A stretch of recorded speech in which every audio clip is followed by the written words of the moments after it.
At a luncheon with African leaders on the sidelines of the United Nations General Assembly, President Donald Trump says he'll send his UN ambassador to Africa to discuss conflict resolution. We're closely monitoring and deeply disturbed by the ongoing violence in South Sudan and in the Congo.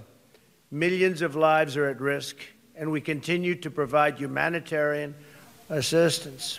$575 million is aimed at programs addressing violence and famine in South Sudan, Nigeria, Somalia, and Yemen, says USAID Administrator Mark Green. It's everything from, again, food distributions to immunizations to make sure that we are dealing with health needs to, when we can, beginning to look at resilience in food production and the local economy.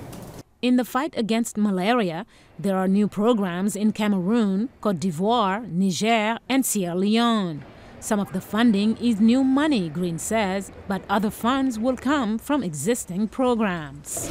African Union Chairman and President of Guinea, Alpha Conde, took advantage of the opportunity of meeting President Trump to make this case. Africa needs substantial investments for the emergence of a vibrant and resilient private sector, which can contribute to the enormous employment and empowerment needs of women and young people.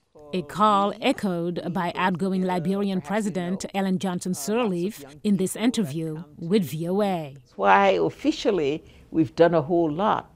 Because of our environment, the lack of infrastructure, basic things like roads and power, upon which manufacturing and industry are based.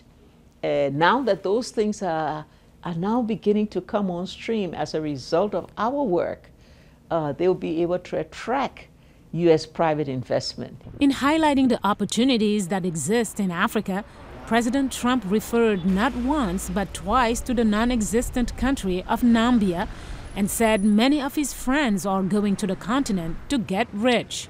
Although he was heavily criticized for his comments, American University professor Kwaku Nuamah said on Skype he wasn't particularly offended. People invest in your country not necessarily because they want to help you.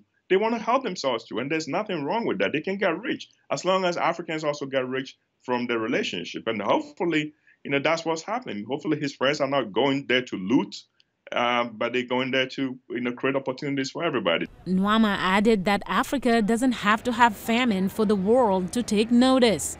He says a true mutually beneficial relationship should go beyond responding to crises.